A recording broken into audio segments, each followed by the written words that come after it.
Hey y'all, Grandma Rose here.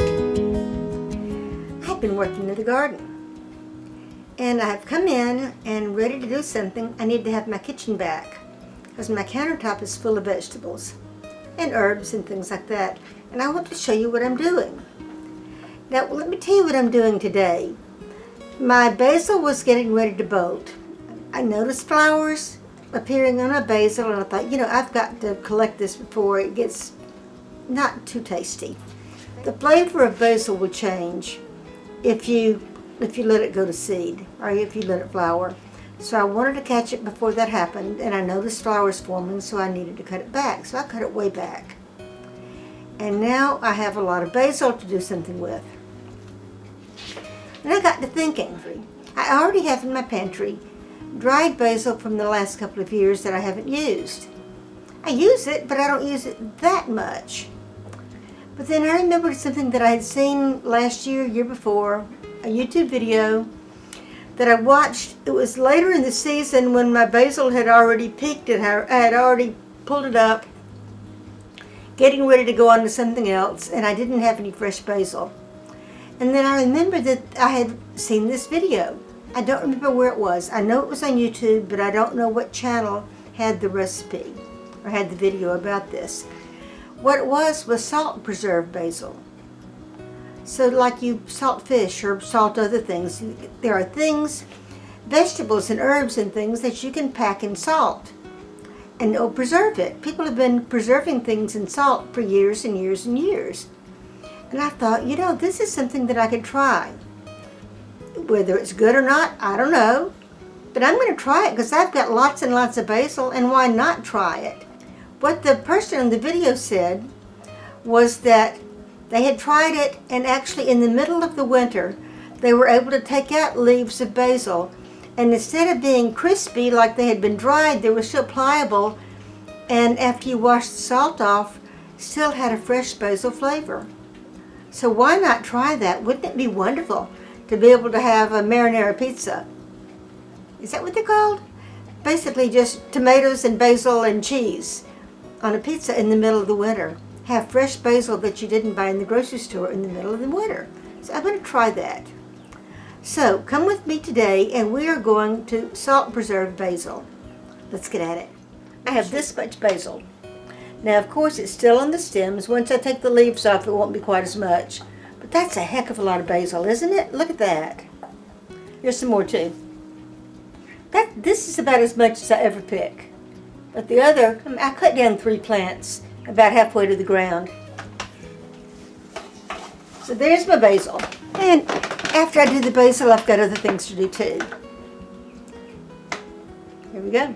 Let's turn the camera around and I'm going to salt preserve basil. Here we go. My first step with this is going to be removing the leaves from the stems. And something that has more like that. Not really.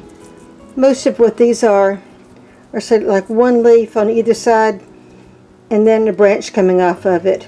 But I can give you an idea anyway. Let me turn this way so this is where the foliage is pointing toward me. The tip of the stem is pointing toward me and the cut end of the stem is pointing away from me. And I'm just going to take my fingers and run it down like so. And when you do that, the leaves come right off really, really easily. That's going to help you in a lot of cases. In this case, I'm going to have to pick off the leaves one at a time.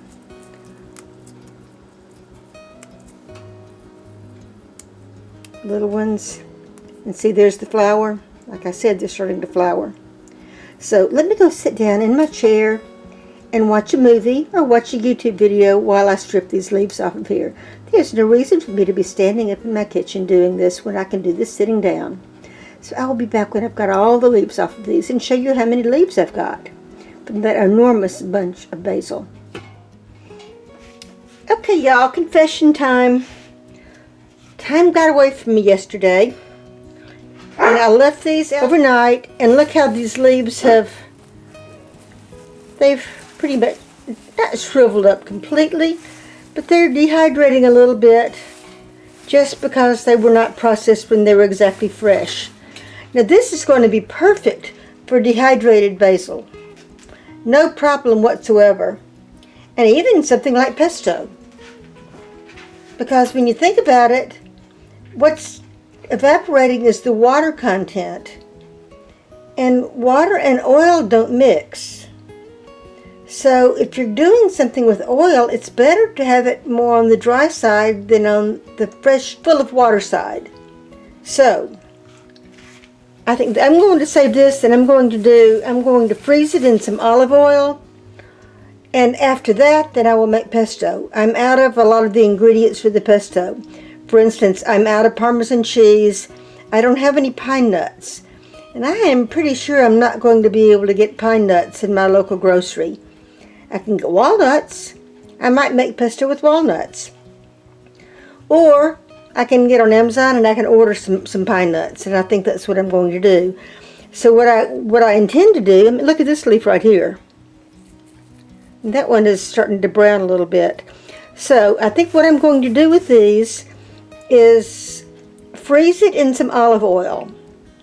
And that'll be fine because the pesto calls for olive oil to begin with. And that way I'll be able to take it out as I need it to make pesto, or I can leave it in the olive oil and use it for just about anything else. So what I did is I just went back outside and I have cut off some more of these basil leaves from a different plant. This is my cardinal basil. And look at the pretty color on the stems. It smells the same. I think it's going to be just like the Genovese, or very similar to it.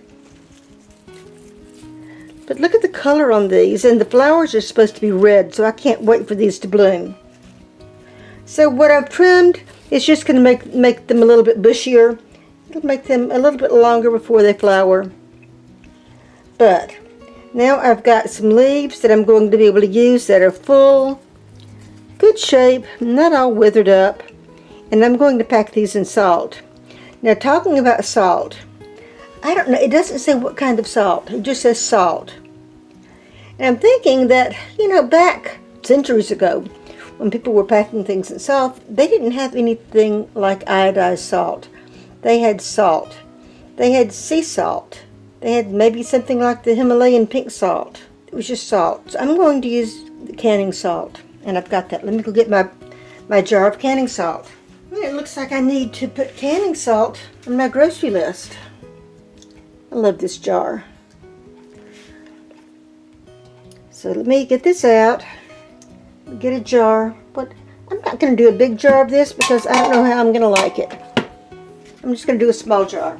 This is just a jelly jar. I'm just doing a half pint. It's an 8-ounce jar. So I will start this. Let me move this out of the way. Move all of my other things over here. Look at this. So here's the basil. And these new pieces that I just got here. Now what I'm going to do at this point, I'm just going to leave my salt here. And I'm going to put a layer of salt. There's some lumps in it. Rub those out. It's not going to matter if there's lumps in it, because we're not trying to dissolve anything. I'm just going to take a scoop of salt and put it down in the bottom of the jar. So the bottom of the jar is completely covered in salt. You can see that down there. Now we're just going to start layering leaves in the salt. So put this one down in there. And a little bit of salt.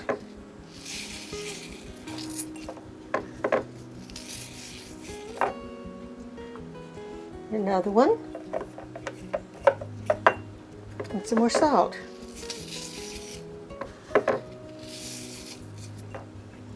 Another one. I'm going to keep filling this jar with salt and leaves, the basil leaves. Now, I don't see why you can't do the same thing with another herb. One of the ones that I thought about was popolo. Are you familiar with popolo? Popolo is it's a tropical herb that tastes very similar to cilantro, but it's very, very much stronger. And what I've read about it is that it will not keep, you can't dry it. It will not keep its aromatic properties if you try to dry it. So I'm wondering if maybe doing this and packing it in salt, if it would actually be useful, you could use it in the wintertime, if you could store it like this. Let me try some of that too. I only have a little bit of popolo this year.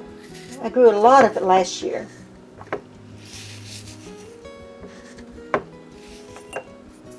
And that's all I'm going to do. I'm going to continue packing this, and as I go, I'm just going to pack it down a little, and then I'll keep putting salt in it, and I'll shake that. When I get more salt in it, I'll shake it to get the salt down underneath the leaves better, and I'll be back with you and show you how I finish it up.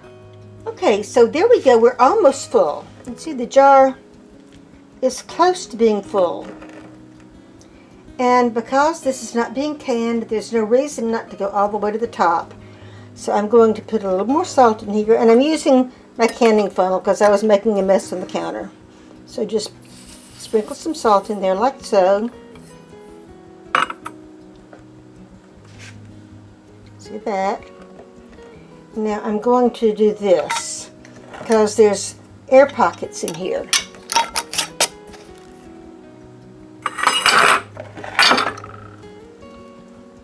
Move this over here. I have a placemat right there.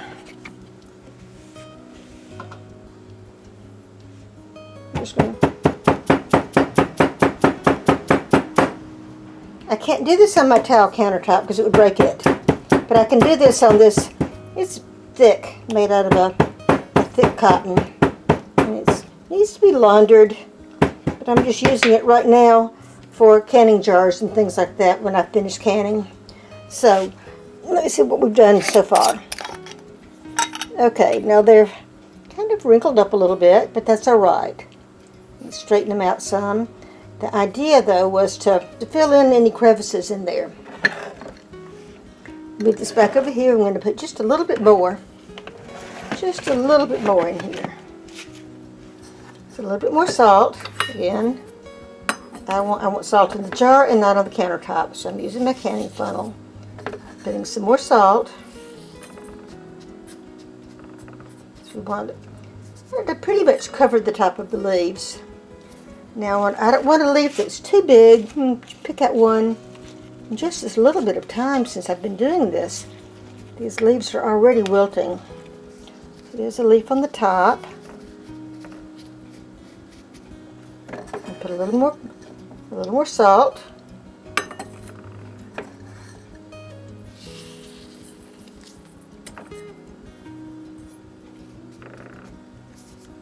Another one. Do this one upside down because this is a little bit convex, and that'll fit in the jar better. More salt.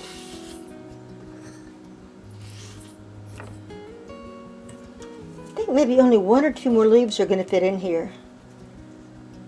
Well, that one has holes in it. I don't want insect holes. These ones at the top are more for show. Of course, we'll cook with them. See, there are no insect holes. And nice and fresh, but they're starting to wilt, but that's fine. Put that one up there. Actually, I think I may be able to get two, because that's rather small. And another one about the same size. And we've got the stem on that one going that way, so I'm going to turn this one around the other way. Put more salt in here.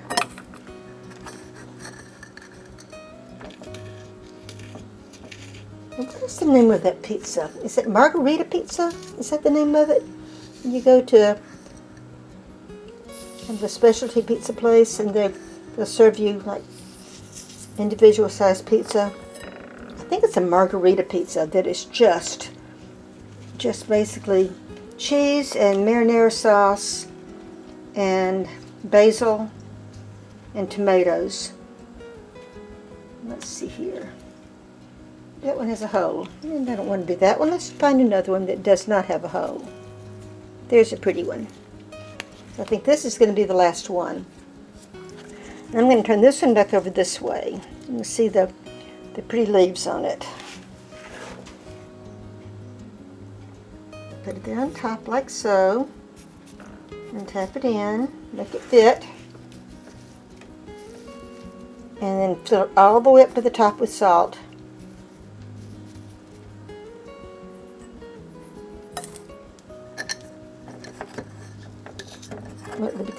be covered with salt.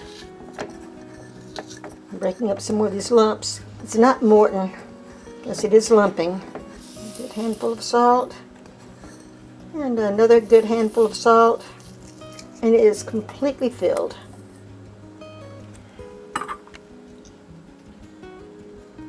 All the way to the top. And just rub the outside of it with my finger to get any salt crystals off the edge.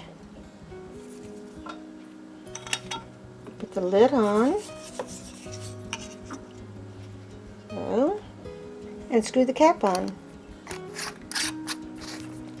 And that's all there is to it. Now we've got basil packed in salt.